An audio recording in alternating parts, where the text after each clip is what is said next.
our host, our guest today, on the show, if you will, Co-host.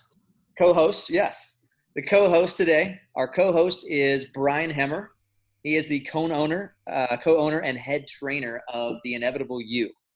And I met Bryan maybe 2 years ago, roundabout, Yeah. at a seminar. So a couple years ago, I really started diving more into personal development, mindset, something that years ago, if you would have asked me if I was into personal development or self-help or something like that, I would have said absolutely not, because I thought I had all the answers, right? And I started getting into just, opening my mind to the idea that maybe I don't know everything, and maybe developing myself, my mindset, changing my perspective may turn into opportunities for growth out there in the world, from fitness to business to relationships and anything like that. And one of the things about existence that some people know, some people may not, is that so existence, right, was kind of founded on the idea that everything works, nothing works forever, there's always room to improve. And we're really based on 5 different pillars. So we have a physical training facility where I am right now, right, where that's where we train the bulk of our fitness. And so fitness is one of those pillars. Mindset may be the biggest pillar that is not spoken about too much. And that's where Bryan comes in. That is his bread and butter. So from fitness to mindset, we believe that, if someone has a good solid foundation of fitness, and if they have the mindset to realize that, anything is possible, and, you're limitless, if you will. And if you can find a good community of people to do fun things with, learn the skills needed for, your most active lifestyle, then you can pretty much have any adventure that you want. And so those being the pillars, what we really want to do is reach out to our community. And Bryan's been, at Project Move for, how long have you been? Project Move?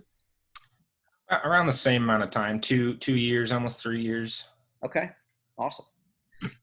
So yeah, let's. So a couple of years ago, right? I was told about this seminar. It was called The Inevitable You, and I knew there was a book behind it, and I headed out to Project Move, and I just had a couple really just kind of those epiphany moments. Never thought about it like that.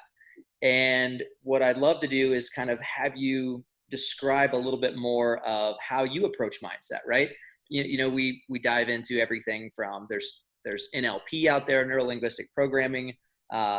People get very into, personal development seminars, whether it's, going to lectures, going through courses, and there's a lot of different people saying a lot of different things. And I'd love to get your take on, mindset. I know that's a big one. Awesome. Yeah, well, I'll start off with just going briefly into my story and background, how I got started into all of this. So I grew up here in Colorado. I was born in Chicago, but I grew up with pretty successful parents within the telecom industry during the whole, telecom boom. And I was given the plan, right? The plan for success. It's go to college, get your degree, graduate, get a good job, save for retirement. And I quickly realized that that wasn't the path for me. I actually started in engineering, was my first education for my first year. I could do it, but just wasn't having a lot of fun. I actually went undeclared for a while as my major and started getting dabbling in, exploring more into the psychology realm. And I knew it was something that I had an interest for, and it was really intriguing to me. My first class was on neuroscience, and it just blew me away, just how amazing our brain is and our minds and how complex people are. And so, as I like to joke, I went from one end of the spectrum with engineering to the complete opposite end, but I actually apply a lot of engineering principles into my psychology approach. And I like to think that, the human brain is a lot more complex of a system to figure out than just a computer, right? So it was a challenge for myself. I love just exploring psychology, but I graduated, major in psychology, minor in business from Denver University here in town. And really the year after that, I was kind of lost. I didn't know what I was going to do. I knew I wanted to do something in psychology, but just didn't know what that looked like. I didn't really want to go for more education, spend more money on school. I knew what I didn't want. I didn't want to go into I'll call the traditional route. I didn't want to be a psychologist or a psychiatrist. I don't really believe with a lot of the medication that takes place today within the mental health system. And there was things that I wanted to change and do differently in that regard. But this year after I graduated was just searching, and I had already been getting involved with my mentor, a great family friend of mine at the time. He recently passed away earlier this year. His name's Bill Sumner. He was the founder of the Inevitable You. And my first experience with him actually was I was in my senior year. Went to an event. He's like, "Hey, I'm throwing this great event. You should come check it out." And so I went, and lo and behold, it's a firewalk. And I'm like, "What is this madness?" All these lunatics walking across hot coals. But I was instantly intrigued. I'm like, there's something going on here that I don't quite understand yet. But it was the excitement that I was able to generate for the participants, for myself. I mean, you go to these events and it requires a lot of your, potential, right? A lot of excitement to walk across fire. And so I just started getting involved, just basically dove right into what Bill was doing. I did a mastermind group with him over the course of a year. Ultimately did a 6-day leadership training with him at the time to get certified in the system. And most people, know it as life coaching. But what Bill taught during that 6-day course and my time with him goes far deeper than I think what most people kind of perceive as life coaching. Really going deep into someone's psychology and what drives them and the thought processes and how do we change that. And so I knew this was the path I wanted to go. And that 6-day course actually culminated in the last day. It was a field exercise, and he called us all to his house, and he handed us a piece of paper, and it had directions on a place to go and just 3 words. And it was make a difference.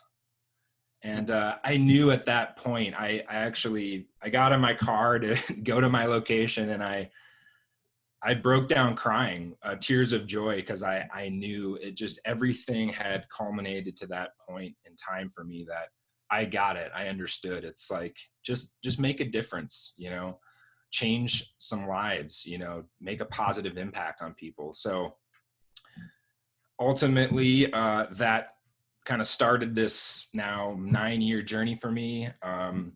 Started picking up personal coaching clients. I knew that this is what I wanted to do for the rest of my life. Bill helped me through a lot of that, changing my belief system and really helping me realize what was holding me back was all up here, all in my mind, right? For starting my own business, making a living, doing what I truly love and not following that plan, right? Those instructions that we're given, which I think in large part are becoming outdated now. That old paradigm of work, save for retirement. And so I knew that while the corporate path wasn't for me, for some of you that may be the case, and that's awesome. That's your passion. But that was really I think the biggest thing for me in realizing that, hey, just follow your passion, follow your heart, do what you love. And, it's not all about money. It's not all about following those old rules, right? So the last 9 years has been an amazing journey and full of ups and downs and challenges. And, as I like to say, one of the reasons I don't like the term life coach is like, I'm not coaching you to live life like me, because, you have your own unique challenges and passions and desires and fears. I'm working through my challenges and flaws and all that. I'm living my inevitable journey. Yeah. Really what I do is help people discover what that path is for them, how to get there quickly, how to remove these mental barriers, how to tap into more potential. So that's my story. That's how I got into this. And I can go more into inevitable you and what that is, but I want to take a second, get a drink of Powerful, water. man. Living with passion. And I think, that it's something that people throw out there a lot, right? Follow your passion, follow your dreams. And as a kid, like, yeah, I'm going to be this. This is what I'm going to do, right? I'm going to be an archaeologist. I'm going to be the president. I'm going to be, a lawyer, a doctor, astronaut. And then at some point, right, we start getting programmed. And one of the things that really stuck out to me in that first seminar was the idea that, we all have a similar, and I'd love for you to go into, more of this. And I think this is kind of what sounds like kind of basis for NLP. And that is, most of us humans, the majority of us out here, are dealing with pretty much the same hardware, right? We have a brain, we have neurons, we have these connections, we have a physical body. What's different about each one of us is the software that we've uploaded possibly long ago. And so that thought of, well, how outdated is some of my software that I don't even know, right? The stuff that's just running in the background. The stuff that made me go, well, probably not an astronaut, but maybe this, or I don't know if I can do that. What was it, that switched in that software? Where did that program go awry to where I thought it was all there, and then, oh, this is the program now. And I think I'm similar to you in that, respect. I'm gonna be a doctor. That was the route I went. I'm going biomedical science. I'm going pre-med, and then got into organic chemistry and kind of flopped around a little bit and thought, what else is out there? I still want to help people somehow in fitness, health, and then that moved into exercise science. But I still didn't want to work at a gym initially. I was like, or maybe be an exercise physiologist.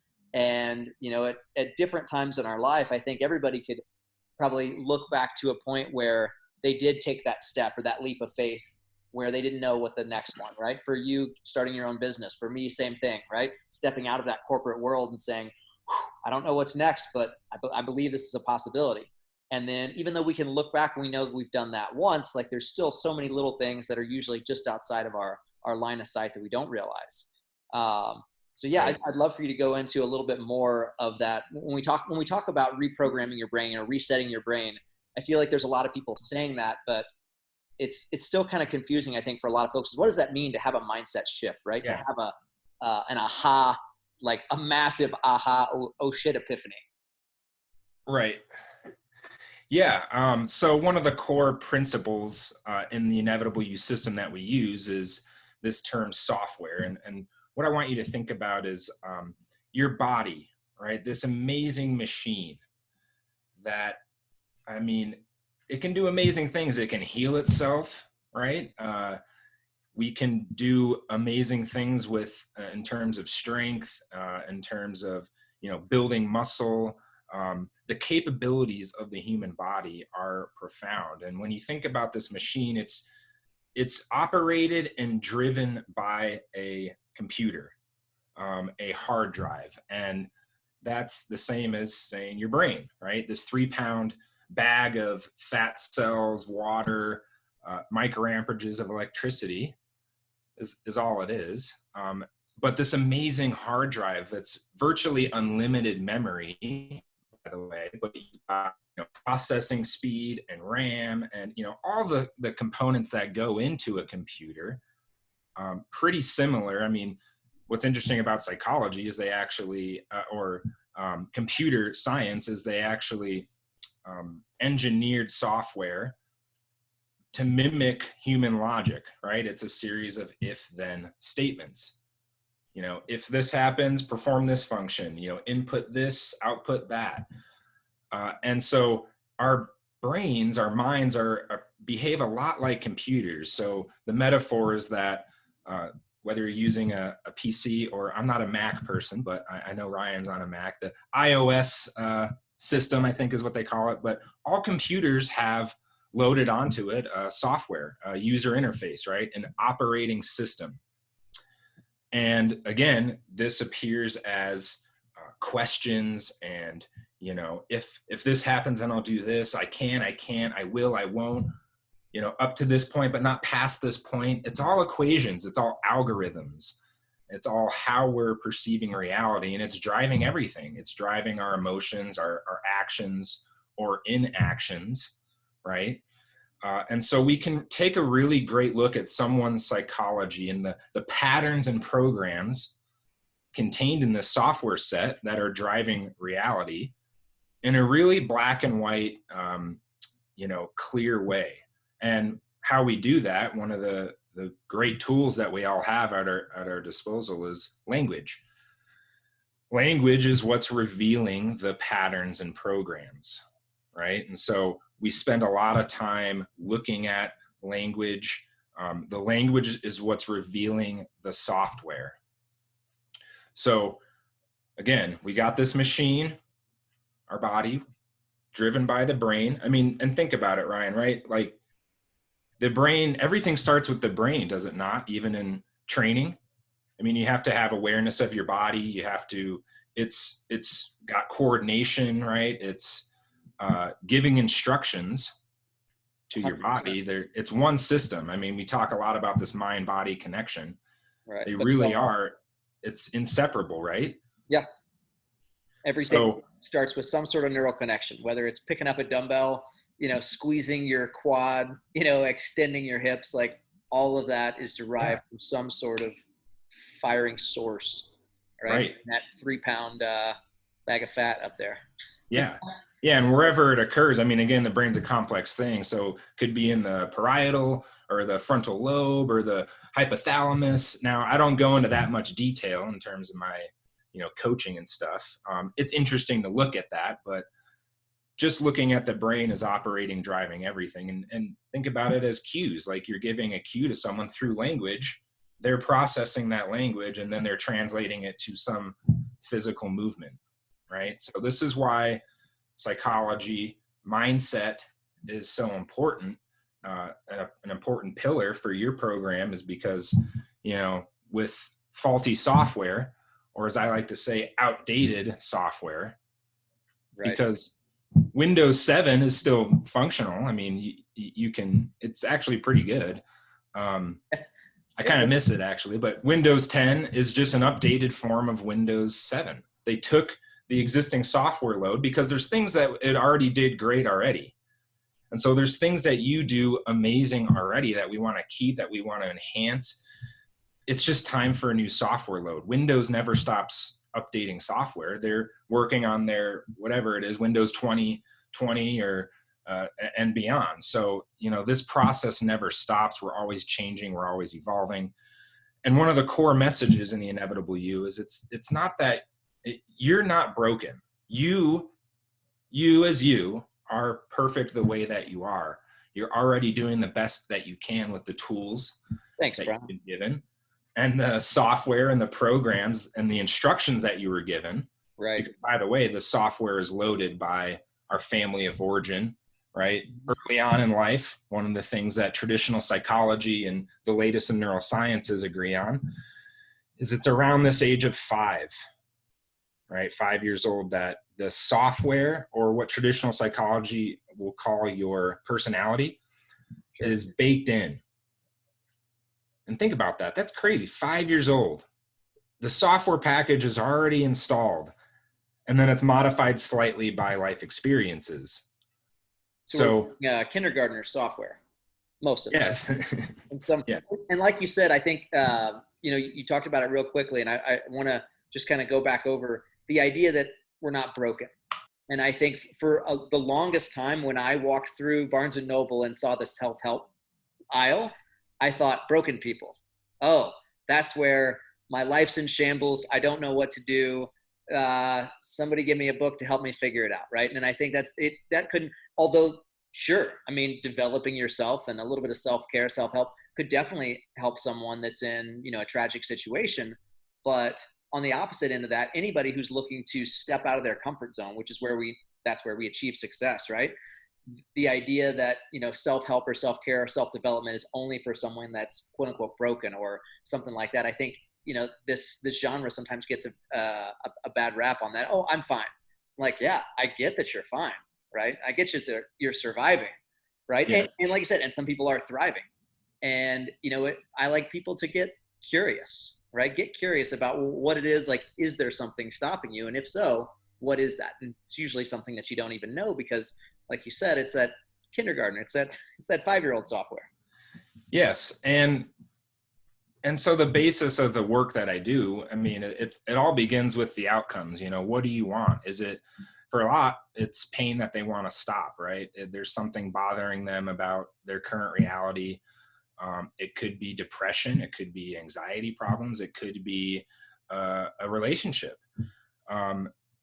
So the work that we do is certainly addressing those pain points, fixing pain, solving pain, healing, and really taking those folks and really going into the realm of tapping into more potential, right? Because yeah, what you're capable of is really just limited by the software that's running.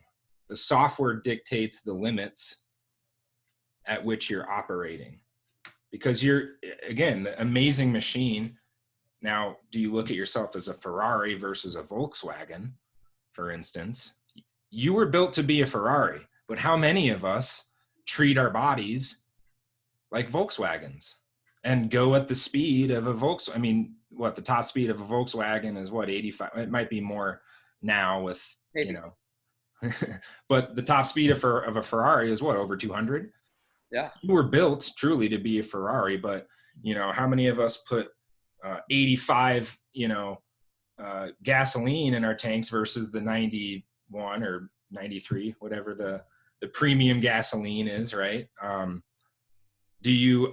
Ferraris take a lot of maintenance, right? Do you maintain your body like a Ferrari, or is it that reliable, strong, sturdy, Volkswagen only need 2 oil changes a year? Yeah. That's a Go sorry. ahead. Yeah. I mean, so it's really showing people that they are a Ferrari, providing tools, providing resources, providing insight and consciousness to move past those limits, those barriers, right? Being able to tap into more. And so that you can do amazing things like, jump out of an airplane or, snowboard down a mountain or, all these adventure things that I think you guys, one of your big pillars, your main pillars there is using it as adventure as a way to show people their capabilities, right? Their potential. It all begins with this operating system that's running. And so again, it depends on, what it is that you're coming to us for. It's not about you're broken, we need to fix you. No. It's you're amazing, you're extraordinary, far beyond what you could even imagine. And we've got to get that back from or out of you, because think about it. What 4-year-old on the planet thinks of themselves as limited, broken, challenged beings? They all want it. They're all Superman and Superwoman, right? Yeah. You can do anything at that age. Yeah. And you can do anything at any age. Yes. It's only programmed into us that, hey, you're not Superman, you're not Superwoman. Come on, be realistic here. Really? Like, right. So and you mentioned that language kind of reveals the patterns of the programs. And I think, one of the little jokes we have in the training center is it's funny. I was thinking about how many self-limiting beliefs there are in the fitness world. Oh, I'll never do that, right? I'll never lose weight. I'll never gain weight. Oh, I've tried to put on muscle before. It just doesn't work for me. Like, oh, you're the 0.000. You're the 1% on the planet. Interesting. Or, I've tried to lose weight. It just doesn't work, right? And it's these, whatever the stories we tell ourselves, but the language is so powerful. And now people know that there are certain words that they should probably not use when in the training center. And one of those is can't. Uh-huh. And so it's kind of a joke, the old Henry Ford, whether you think you can, you think you can't, you're right. Right. And so when someone comes in and they're like, oh, I can't do that. And we have a system when people come through Axistence, we call it the pipeline. And it's where we teach them kind of the foundations, right? The fundamentals of everything that we're going to do. with training. And typically at least once somebody says, I can't do a pull-up, or I can't do this, can't do that. And we usually stop them and we say, so from here on out, and it may sound silly, but usually the first thing I tell them is not with that attitude. And so now it's kind of the joke. People say, I can't do that. Oh, I know, not with that attitude. And they'll correct themselves Yeah. immediately. But it's like, oh, that's a very deep thing. And where I get very interested about it, and kind of what you were saying there, like that's creating the program, it's creating the pattern, right? So if I hear someone say, I can't out loud, I'm thinking to myself, well, how many times are they saying that subconsciously, right? So that language that we use is not just what you can hear out loud from one person to another, right? It's that language that we're constantly telling ourselves we're not telling ourselves, right? The stories that we're running in our brain, quite possibly from, events that happened to us 20, 30, 40, 50 years ago. Our history, right? We reference our history. We say, this data point happened to me. Here's what it means now.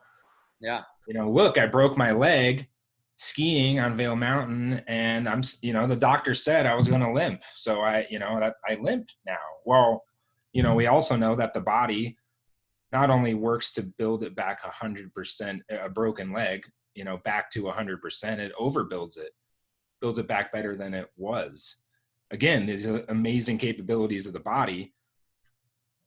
It's only limited by like you said, the stories that are running, the internal dialogue. That is the most important, right? I mean, and that's why we use journaling. We preach journaling here, because you're able to take those thoughts and collapse it onto a piece of paper and look at, this is the sentence that I'm repeating to myself.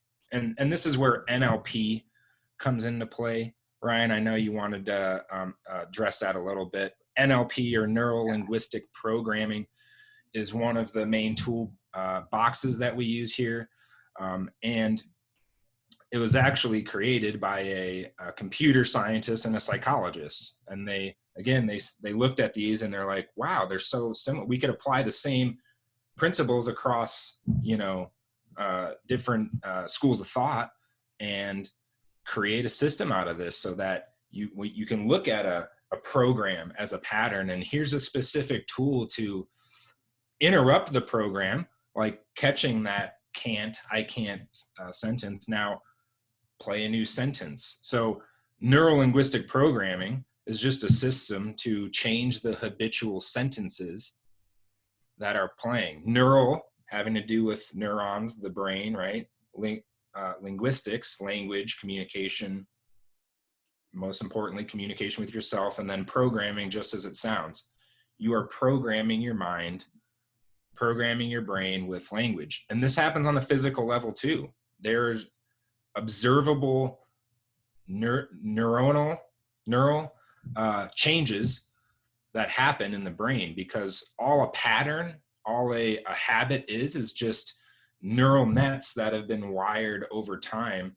It's like a groove in the record. It's just been played over and over and over again. And that's why it can seem really hard to change, because your brain's been hardwired to do this certain thing for a period of time.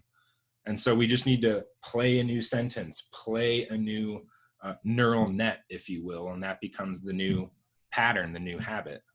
Yeah, I think that's where, for me, what I hear, especially like when it comes to journaling, right? If I was to think, how many times am I saying I can't throughout the day, I might not even be saying it that much if I'm running the exact same program.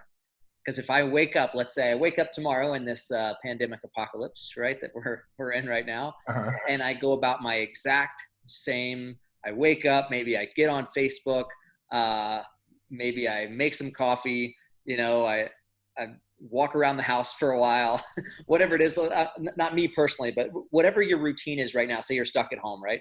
If you do absolutely nothing different and you journal throughout the day, you're probably not going to have a lot of I can'ts, right? Because you're not necessarily trying anything new. You haven't stepped outside of that comfort zone. Now, if I think, okay, tomorrow I'm going to work out, right? And I get up and I have my shoes ready. That's when, oh man, it's cold out there, or I can't. That's where we start to get it, right? When we start to kind of step right outside of your comfort zone. And so for most people, I don't know about most people, that might be a broad generalization, but if I was just to go about tomorrow the exact same way as I did today, exact same way as I did before, I'm probably not going to, even if I was journaling everything, it seems like it would be difficult to find a lot of those I can't or self-limiting beliefs throughout my normal, typical day. Maybe. Would you agree there? Or is that? I think that's pretty accurate.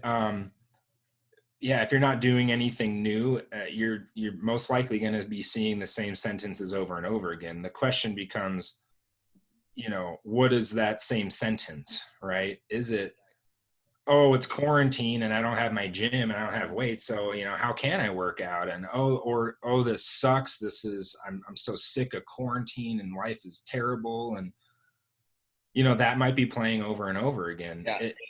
I guess during the quarantine, things are much different than. Well, no, it's a good story now. Yeah, it's a great time because it's also an opportunity to change those. It's been a big pause, right, and a big, everything came to a screeching halt, right, where we were going, and in our culture we're so busy, right? We all wear it as a badge of honor almost. Oh, I'm so busy, right? I mean, how many times do you say that?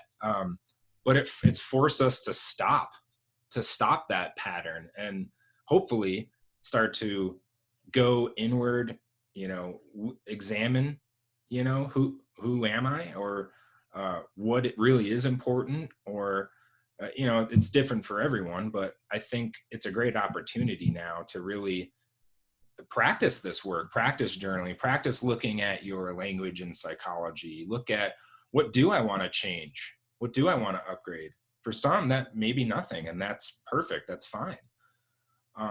And also know that, if you're not changing, you're dying. I mean, we're all dying, but maybe a little quicker if we're not making any changes. Exactly. Yeah. So you really have to ask yourself, again, it's not, there's something wrong with me, I have to fix it. What do you want? Is it more love? Is it more health? Is it more money? It doesn't matter what the request is. What's important is that the software that needs to drive those new thoughts, those new actions.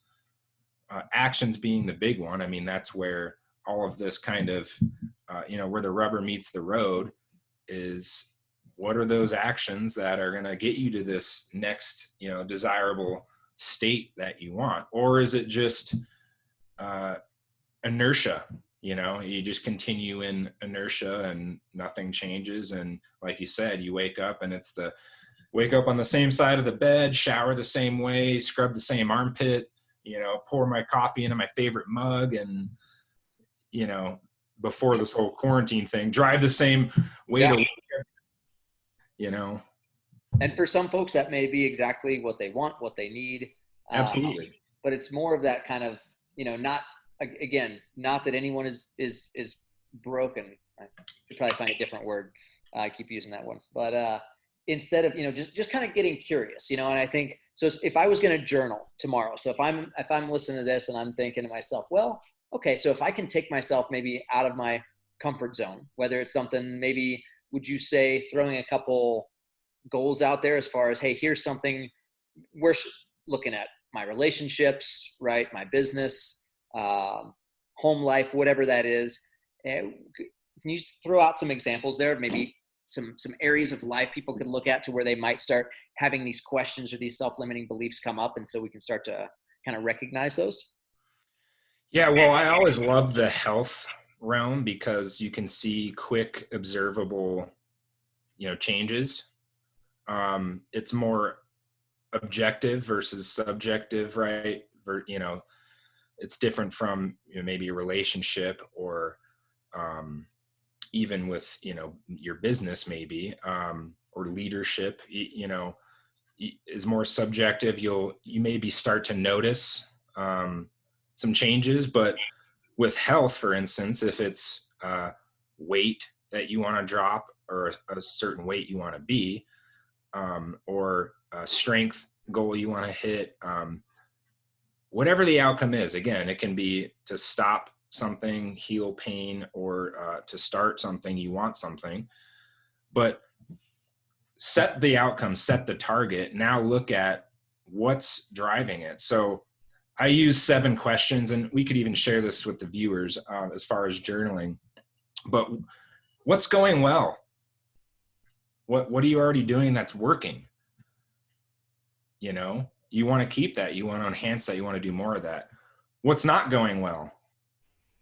You know, where are you challenged? What's hard? What's, you know, what do you perceive as a limitation or stopping you? What old beliefs are too powerful to overcome? And now it's, okay, well, what do my new beliefs have to be? If I said I can't yesterday, what can I do? What am I capable of? And then the last question of the 7 that I give my clients is, you know, what do you want to work on this session or tomorrow, or what are you going to do differently? What's the action you're going to take?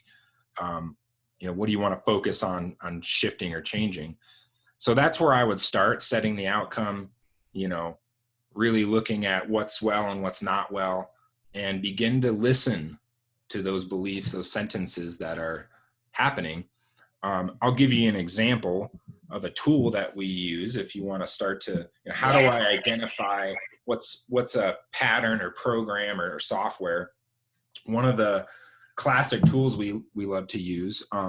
So when a small child goes to pour their first glass of milk, what's the form of the command do you think that 90% of parents will use or tell that child when they go to pour their first glass of milk? What are they going to say? First glass of milk. Don't you spill that milk. Right on. Yeah. Don't spill. Right. Now, what happens in order for the brain to cognitively process that command is you literally have to think of ways to spill milk in order to avoid doing it. So you're already thinking, again, the mind-body connection. Well, I could knock the glass over. I could trip and fall. I could, I could spill over the side. And by the way, if you're an overachiever, you're not thinking of 50 ways you could do it. You're thinking of 200 plus ways, even crazy out of this world, impossible things like, meteor can rip through the ceiling right now and rip the pitcher out of my hands. Now I got to worry about meteors. And so you take this child, you take that form of the command, and it can appear in many different ways. This don't spill, focused on the outcome that you don't want. Now they're, in the workforce, they're at their job, they're heading into a meeting, a very important meeting. Maybe it's a meeting with investors, a boss, whoever. What do you think is likely happening if that was one of their primary commands for success? What are they thinking about? Yeah, don't screw this up. Yeah, don't say that. Oh, that's stupid. Don't do that. And, it becomes very tormented. And with the meteors, do you think 20 years down the road, since you haven't ever been hit by a meteor, that one day you just I haven't been hit. I think I can stop worrying about meteors now.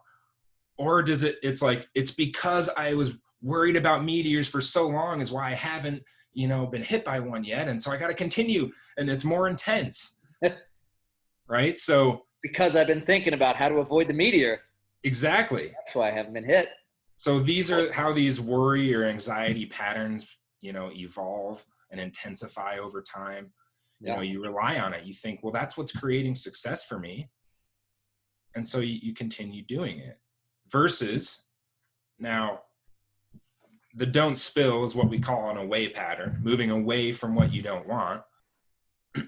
What would be the opposite form of success, do you think that, and by the way, the don't spill, is it enhancing or decreasing the probability that you're going to spill the milk? If you're visually thinking about images of spilling milk, do you think it's increasing or decreasing the probability that's going to happen?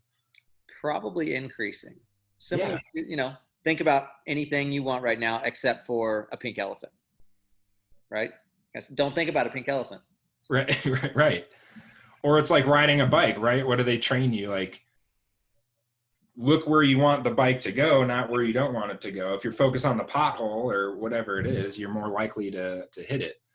So we want to create the software or the right imagery in the mind in order to ensure or increase our probabilities of success. So what would the form of the command be for that child pouring their first glass of milk?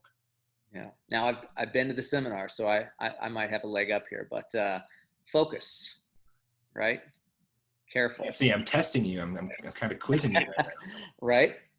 Yeah, close. Yeah. Just Focus is good. Focus on what? focus on a steady stream. I don't. Yeah. Yeah. Pour carefully, something like that, you know. Hey, Be pour mindful. carefully. Get the milk in the glass. So now you're thinking, okay, pour slowly, walk slowly, you know, be more intentional. And again, with the overachievers, you'll think of even more ways that you can do that even more efficiently, right? So it changes the cognitive processes based on the command that you're giving. You're in a towards pattern now, focused on what you want. Yeah. And we know, and this is again where NLP kind of comes in, what they did was they studied the psychology or the habits, the patterns and programs, if you will, of really successful people. What they found was, you know, this top 10% primarily operate in a towards pattern. They're focused on what they want, not on what they don't want. Yeah. So that's a big first step in changing the software. That's huge.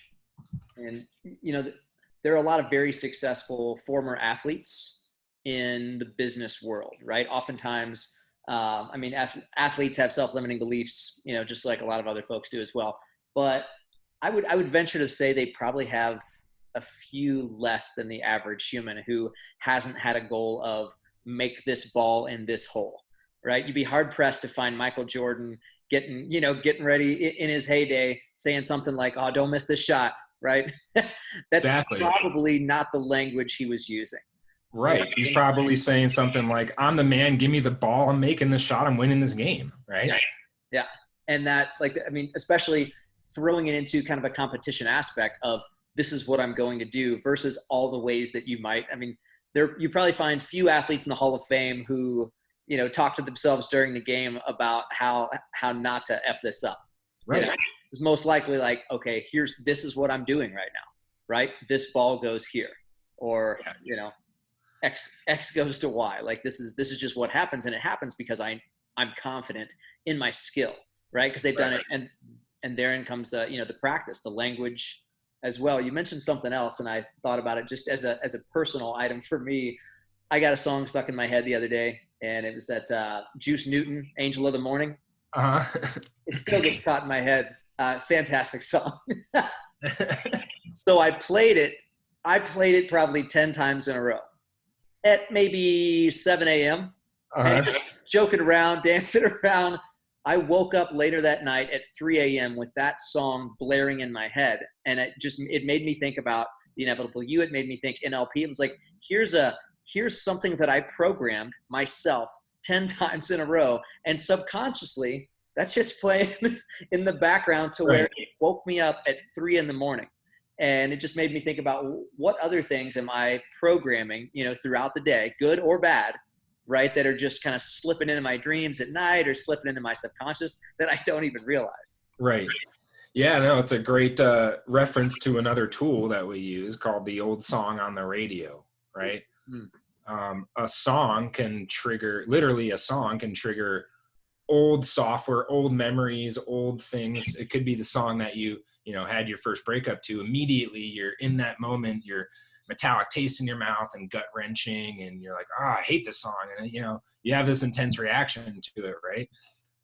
Or it's the song that you had your first kiss to, right? It's the butterfly feelings, and you could smell their, perfume or cologne. You're in that moment, and it's, again, emotions, memories, songs can trigger old software to open up. And so this is a good tool now for you with the song stuck in your head, right? What's the only way to get it out of your head? Typically find a new song. Exactly. Yeah. Like, you got to play a new something else in there. Even if it's happy birthday to me, happy birthday, right? Yeah. Any song, you have to play a new song to interrupt, override that old song. So that's the same as playing a new tape over an old tape, and a new story over an old, a new sentence over an old sentence. Yeah. And how this happens is repetition and intensity. Two ways that we wire habits or new patterns in. You just do it over and over again, and you do it with intense emotion. That's really the process of changing your mind, changing software. That's it in a nutshell, or in a really simplified sense. So it's looking at back to what do I journal about? What do I become conscious of? What are the old songs that are playing, Yeah. And what new songs could I throw in there? Exactly. Yeah. What For would the new song even be? What would that sound like? yeah. What would I say? Mm. Yeah. Do you have any, so for those, giving someone a new song, or when someone finds that new song, when they, start to add that intensity and that repetition, the consistency, to start breaking up that old pattern, to start, getting rid of that old software. Do you have any cool stories kind of off the top of your head, or incidents where you've really seen someone kind of shake something in the past? Um, Yeah. I have a ton of, case studies, stories. And I wanted to make a quick point about the don't spill the milk tool. So this is yeah. Yeah. applicable to your question here. It's not that away patterns are bad, because they're effective at avoiding something, right?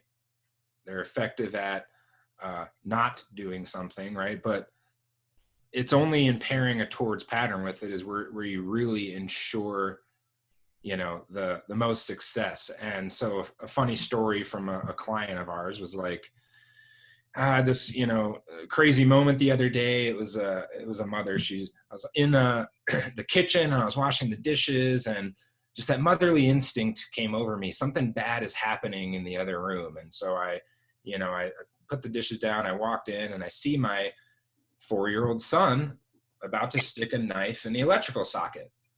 And I look up, I see my husband standing right there, and he's going. So I yell out, "Stop!" And I run over, and I, grab the knife out of his hand. Like, I looked at my husband, and I'm like, "What is wrong with you? Like, why didn't you say anything?" And he's like, "I couldn't think of a towards pattern, pour carefully way to say, don't stick the knife in the socket." So there's times where you have to say, stop, don't do that. Sure. Stop that old pattern, stop it. And now what do we do with knives? They go in the drawer. We carry them with the blade down to protect ourselves, and we only cut food, right? So we give the towards pattern way of here's what we now want to do with knives. So that's a classic example of how that played out. But you'll have these moments where, and I've heard it from a lot of parents, like, man, once I got the don't spill the milk tool, I hear myself saying don't, like, all the time now. And yeah, once you're aware of it, once you can't unknow.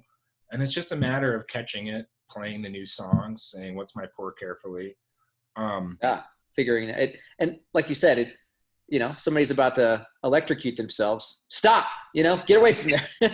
Now, if that's what they hear, if that's what you tell them all the time, hey, stop, get away from that. Stop, get away from that. Like, yeah. in a scenario like that, right? Yeah, because now you play that out, that kid, that child might grow up and have an irrational fear of butter knives, right? Because it was don't do that, but the mind has the connection to the knife. You just have to create that new towards pattern. Some other examples, without going into too much specifics, but I've worked with a lot of business owners, a lot of real estate investors, but one of my favorite, I think, stories or clients was, it was a woman who had been working in the alcohol distribution industry for a long time, salesperson, was very successful, but just was not fulfilled, wasn't happy with it anymore, wanted to get out, wanted to do something different. And she wanted to open a yoga studio. It was a really funky kind of retail shop with yoga, Reiki, all these different kind of cool services and classes. And she just, was struggling with this, couldn't pull the trigger, didn't want to leave for a lot of different reasons, right? It's a risk. You're leaving something that's safe and reliable and comfortable. Yeah. This is a great metaphor in thinking about old versus new software, because old software is doing the best that it can to protect you. It's built for safety and comfort. That's really all. It's predictable, right? I know what I have certainty. And so there's a lot of fear in thinking about making a change, right? And for this person, it was, fear of taking that leap of faith. And now I don't have the steady paycheck. I don't have my health insurance. My house is on the line, and I have kids, and, these are real things to be concerned about, and that contribute to this fear. But if it's the uncertainty that's driving it, and the belief, really coming down to it, the belief that I can't, right? Or what if it fails? How many of us are built on, operate by not failing, afraid of failing? It's a lot, very common pattern, but help this woman to basically redesign the belief system, create the confidence to, really own and believe that not only will she make it and this will succeed, but she'll be wildly successful. And so ultimately she took the leap of faith and has a thriving studio now and living her dream and her passion. It all came back to that story, right? That she's telling, the belief system that she's running about her capabilities. So that's one of my favorite examples. And really going, I'll take a breath and let you ask a question. I'll grab a drink of water here. No, that's super cool. And I think, a lot of folks want to live into their passion. They want to, live their dreams, but oftentimes, and a lot of people do, and it's very easy to convince ourselves that either it wasn't worth it or that wasn't realistic, and I think a lot of times that does just come in from self-limiting beliefs. And I still, I think I'm going to start journaling. I picked up a quarantine journal right here. Nice. Just to start writing things down, kind of what am I thinking about? And, for me, it often comes out with content, right? I'm putting a blog out, I'm putting a video out, something like that. Yeah. And what used to stop me, a big one for me was, this guy already wrote a book on this, and he said what I wanted to say, but he said it way better, and he's got way more followers or, fans, whatever. And that would just stop me. And I'd be like, well, I'll just send people to his book, right? Or to his system or something like that. And then something switched and it's been switching over the last year, but realizing that, you, Bryan Hemmer, right now, there's absolutely no one in the world with your background, the things that you've done. There's only one of you, right? All the things that you've thought about, all your life experiences have culminated into you. And the people that you speak to are going to resonate with you. And as much as I want to tell people about, hey, there's this really good kettlebell guru, and he says it like this, they're probably never going to go follow that kettlebell. Uh-huh. Maybe they might, but what they want to do, like, they're sitting with me because they probably trust me and I'm resonating with them. So I might as well say it in my own voice, giving them credit, not stealing someone's information, but right. Taking similar information, being able to present that in your own way to where it lands, right? And that was one of the big ones for me that just kind of hit me of like, oh, yes, other people have done it. The scenario I throw out often is pants. And what I mean by that is, at some point, somebody made a pair of jeans. It's probably Levi's. I don't know. Was Levi the first jean company? Maybe. I don't know. Maybe. Let's say they Wrangler were. Wrangler. And at some point, somebody was like, you know what? I'm going to make a pair of jeans. And probably a couple people thought that, and they thought, well, that's stupid. Somebody's already making jeans. Like, if you were to look today at how many companies there are making jeans, I don't know, hundreds, maybe thousands of different companies, like, it's just jeans. Like, yeah, but ours has a different little pocket up here. Our button goes differently. And there are going to be people that resonate with each one of those companies to where they're like, hey, I love what your jeans are all about. I love that, Patagonia, you've got some jeans, but I know you're all about the environment. Right. And so having people, that resonate with you, it's just that's been a big one for me, as far as like not stopping myself from putting something out there and just kind of putting it into my own words. That's an awesome realization. Yeah. I mean, there's a lot to be said about the authenticity, right? Speaking your truth, and really, I mean, it's stuff that you're really passionate about, that you're talking about. So it's fun for you, and you're sharing knowledge and serving others. And I like to think of it as like music, right? I mean, no one's out there inventing new notes. It's the same notes, just played in different variations and different things, so, and that'll never stop. And so as long as you play your song, arrange the notes and the resources in the way that's authentic and unique to you, and blare that song, man, sing that passionate song, and it's authentic. And people, some people are jazz fans, some people are country fans. So you might be singing to a country fan and you're a jazz musician, and they're probably, not going to resonate with it, but you'll find your jazz listeners. Yeah. Play your song. I love it. Referencing another Inevitable You tool up there. We won't go into that one yet, but. All right. And I think there's a lot to be said, Ryan, too, about, taking that, what goes into taking that leap of faith, because there is that element of failure or maybe disappointment or wondering what if, or what these people are going to think. But looking at not failing as that don't spill the milk pattern, right? The away pattern of, avoiding that, which also a lot of the work that we do is reprogramming even that, what does failure mean? To reference back to the 4-year-old you, what 4-year-old on the planet says, you know what, I tried the 2-wheeler, and have you seen my elbows? Look how straight they are. And, you know what, I think the tricycle is good for me. I'm gonna stick with the trike. No, they all want to ride a 2-wheeler. Yeah. And they fall down and they scrape their elbows and they fail and they learn, so failure, looking at it as this is growth, this is lessons, this is getting me closer. It's all part of the equation, failure leads to success. We've all heard the quotes out there, Yeah. So, again, it goes back to the belief system, the meanings. What are you telling yourself about, a potential failure or a dream that you want to chase or not chase? So yeah, I'll leave it at that. No, that's perfect, man. It gives me a lot of ideas, especially now I'm wondering about how many people out there right now have a project that they've kind of been thinking about. Maybe I'm going to do some woodworking, but it's like, I don't know anything about woodworking. And I would say, try tomorrow to get out, safely,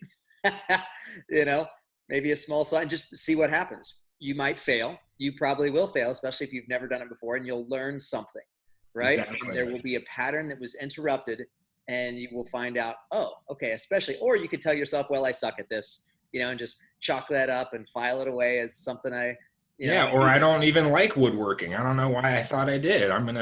Maybe it's steel working. I don't know. Yeah. But yeah, whether that's, painting, making a new dish. I know that's a big one, right? Oh, I can't cook is a story that I hear people say all the time, which is obviously not true, right? Everyone can cook something. That's like, you just need a recipe. Humans, right? You just need a recipe. And that's what I would throw out there. Anybody that's, maybe thinking about doing something, just give it a shot, and just 100% don't be afraid of failing, knowing that, right? It's not your definition of failure, right? It's learning. Right. It's right. Learning. It's getting a result. And especially like seems like a pretty safe time where you can learn a lot, fail a lot, try something. Absolutely. try something new. Yeah. And, I think the last big point with that, with the, the idea around recipes is, I think one of the thing that makes what I'm doing, the Inevitable You, kind of unique from a lot of stuff that I see out there. There's a lot of recipes out there, and there's a lot of awesome recipes, right? Some are more simple than others, but there's recipes galore, and that's, within fitness and, cooking even, or, here's how to have a better relationship or be a better real estate investor.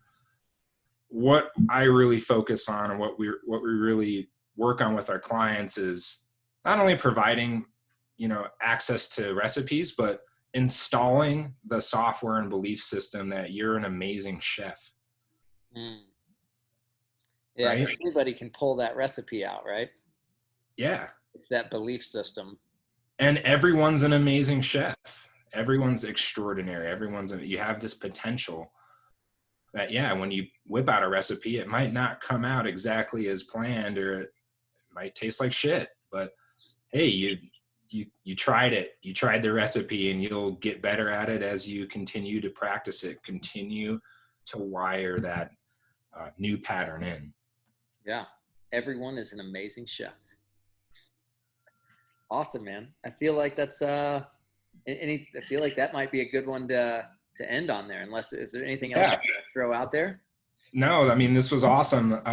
So much to talk about. I mean, we covered a lot, and I don't know how long it's been, almost an hour, but yeah, continue this, man. We'll follow this up with some more videos, make a series out of it, and hope the viewers love the discussion, and type some questions into comments and send us by email. You can reach out to me. I'm Bryan with a Y at theinevitableyou.com. Go to our website, check us out, reach out to me. I'd love to hear from you. Thanks for watching. Thanks for the opportunity, Ryan, and I'm looking forward to our next one. Thank you. If someone wanted to purchase The Inevitable You, the book, would they go to the website? Yeah. So there's a few different things there that you'll find. It's written by Bill, my mentor, 200-page. That's a good intro into the coaching system. That's kind of the foundation, the basics. There's a whole course back there, online course that we built that actually goes more in depth, walking you through this process of upgrading your software. Lots of content focused on various topics, from health to love to leadership, within that membership site. And really, from there, we have coaching, we have leadership training. I do an ongoing leadership course, really certifying people in the coaching system. But if anyone's interested in that, just, reach me through the website or email me. Happy to chat with you. Sweet. Well, awesome, man. Thank you so much. Yeah, please look forward to people, asking questions, letting us know maybe if you tried something slightly outside of your comfort zone, just to see whether or not you could do it. If you failed, and how you're going to try it again next time, maybe with a different strategy, or maybe, maybe asking questions of what's a story you could tell yourself that might give you a different result. Yeah, that's all. And hopefully if we accumulate enough questions, we can even do a Q&A type awesome session. So yeah, thanks again, everyone, for watching. Thank you, Ryan. Stay safe and healthy out there. Yes, stay safe, stay strong. We'll see you next time. See ya.